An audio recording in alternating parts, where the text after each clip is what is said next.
শ্রাবণের ধারার মতন পড়ুক ঝরে পড়ুক ঝরে। ভোরের বেলায় রোজের মতন পাশের বাড়ির পরমাদি গান গাইতে বসেছে। টিনের চালের ওপর ঝরে পড়া হালকা বৃষ্টির শব্দ আর গানের সাথে রোজকার মতন আমার ঘুম ভাঙল। গলাটা একটু ব্যথা করছে, কে জানে, মনে হয় ঠান্ডা লেগেছে। চোখ খুলে মনে পড়ল কালকে যেন কি করছিলাম রাত্রে। সামনে দেখলাম ছোটবেলার ফটো অ্যালবাম বের করে রাখা। ফ্ল্যাটে একা থাকতে থাকতে মন কেমন করছিল বলে বের করেছিলাম। কে জানে, মনে হয় দেখতে দেখতে ঘুমিয়ে পড়েছি। হালকা হাওয়া এলো জানলাটা দিয়ে। জানলাতে ঝোলানো উইন্ড চাইমটা আপন মনে টুংটাং শব্দে নেচে উঠল। সামনে অ্যালবামের একটা পাতা উল্টে গেল। লাল একটা জ্যাকেট পরা ছোটবেলার আমার ছবি। খুব প্রিয় ছিল জ্যাকেটটা। জ্যাকেটটা একটু ছিঁড়ে গিয়েছিল রাস্তায় পড়ে গিয়ে, তাও এটাই পরতাম। কিভাবে যেন ছিঁড়েছিল। ভেসে যেতে লাগলাম সেদিনের ঝাপসা স্মৃতিতে। বাবু, টাটা করে দাও মাকে। মা প্রতিদিনের মতন স্কুলে বেরোচ্ছে। আমি ভাবছি মা বুঝি আমাকে ছেড়ে চলে যাচ্ছে। মায়ের সাথে যাব। মা যেও না। মাকে দেখেছি কেঁদে ফেলেছে আমাকে দেখে। আমি রাস্তা দিয়ে দৌড়তে গেলাম আর পড়ে গেলাম। চোখ ঝাপসা হয়ে গেছে কাঁদতে কাঁদতে। বাবা এসে তুলে ধরলো। মাকে বলল, তুমি যাও, আমি দেখছি। আমাকে ধরে তুলে বলল, চ, ঘুরতে যাব দুজনে।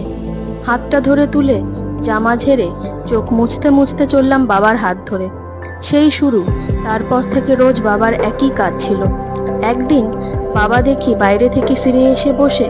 মা জিজ্ঞেস করছে, কি হলো? বাবা ধীরে বলল, আমরা দুজন একসাথে কাজ করলে ছেলেকে মানুষ করতে পারবো না, তাই কারখানাটা বিক্রি করে দিয়ে এলাম। তখন শুধু খুশি হয়েছিলাম বাবার সাথে বেশিক্ষণ খেলতে পাবো বলে। পরে বুঝেছিলাম বাবার প্রিয় ছোট্ট কারখানাটা বিক্রি করতে কতটা কষ্ট পেতে হচ্ছিল।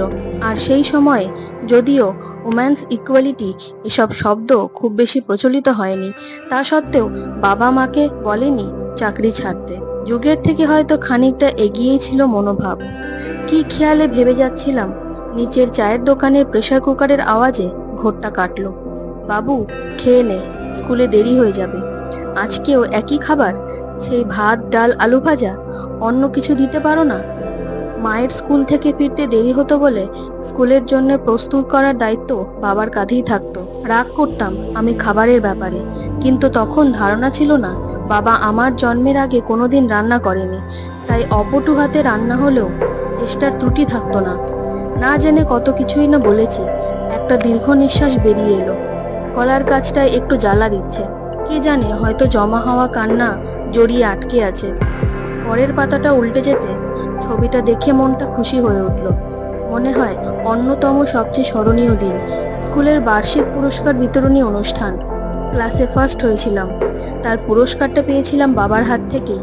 হোয়াটসঅ্যাপের প্রচলন সে সময় হলে হয়তো দিয়ে দিতাম এই ছবিটা, মাই ড্যাড মাই হিরো এই বলে।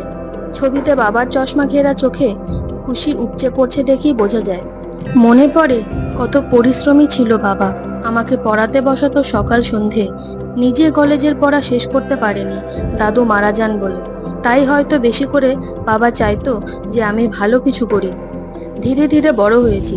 বাবার সাথে দূরত্বটাও আস্তে আস্তে বেড়েছে। কখনো মনের মিল না হতে, আবার কখনো অন্য কোনো অজানা কারণে। বাবার ইচ্ছা ছিল সরকারি চাকরি করি, কিন্তু অত গা করিনি। বন্ধুর মারফত একটা বেসরকারি চাকরি পাই কলকাতায়। আমার আর বাড়িতে থাকা সম্ভব হচ্ছে না, পারছি না। মফস্বলের ছেলে হলেও কলকাতা খুব একটা দূরে না। তাও সদ্য যৌবনে তখন চাই নিয়ম ভাঙা বাঁধ। বাবা মা দুজনেই কেঁদেছিল। তাও মাঝে মাঝে আসিস, শনি রবিবার করে। কেন বুঝতে পারছো না? সম্ভব না। সারা সপ্তাহ কাজ করে ওই দুদিন শুধু একটু রিল্যাক্স করার সময়। সুটকেসটা বন্ধ করতে করতে বলেছিলাম, যেটা হয়তো না বললেও হতো, তোমাদের টাকা পয়সা নিয়ে চিন্তা করতে হবে না, মাসে মাসে পাঠিয়ে দেব। বাবা শুনে একদম চুপ করে গেছিল। চশমাটা চোখ থেকে খুলে পাঞ্জাবির কোণটা দিয়ে মুছতে মুছতে বেরিয়ে গেছিল। কলকাতা শহরে রঙিন জীবন, চারিদিকে এত আলো, চোখে ধাঁধা লেগে গেছে। রোজ রোজ রঙিন জলের বন্যা আর ধোঁয়াতে জীবন ভেসে চলে। কয়েক মাস টাকা পাঠাতে থাকলাম, পরে বন্ধ করে দিলাম। তখন পুরো টাকা জীবনের শৌখিনতা পূর্ণ করতে লেগে যাচ্ছে। হঠাৎ মাস কয়েক আগে থেকে শুরু হয়েছে লকডাউন। চাকরিটাও গেছে। এখন শুধু ধার দেনা করে চলছে। মনে পড়লো কালকে রাত্রে বাবাকে ফোন করেছিলাম কিছু টাকা চাইতে, কিন্তু আর কথা বলতে পারিনি। ফোনের অপর প্রান্তে বুঝতে পেরেছিলাম বাবা বলছে, হ্যাঁ বাবু বল, শুনতে পাচ্ছি না তোর কথা। মাকে ফোন দিয়ে দেখো তো কি বলছে, আমি শুনতে পাচ্ছি না। মা ফোনটা নিতেই কলটা কেটে দিলাম। তারপর আর মনে নেই, হয়তো ঘুমিয়ে পড়েছি কাঁদতে কাঁদতে। ফ্ল্যাটের নিচে একটা ট্যাক্সি এসে থামলো। জানালা দিয়ে দেখলাম বাবা নামছে। শত দুঃখের মাঝেও মনটা হালকা হয়ে গেল।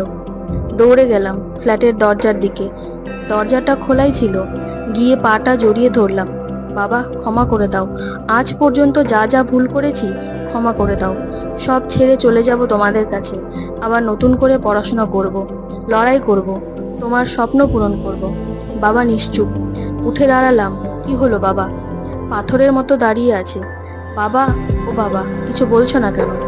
বাবার চোখের দৃষ্টি বরাবর চেয়ে দেখলাম ফ্যানটা অল্প দুলছে, আর ফ্যান থেকে ঝুলছে আমার দেহ। পাশের বাড়ি থেকে হালকা স্বরে গান ভেসে আসছে। জীবন মরণ সুখ দুঃখ দিয়ে বক্ষে ধরিব জড়ায়, চরণ ধরিতে দিও গো আমারে, নিও না, নিও না সরায়।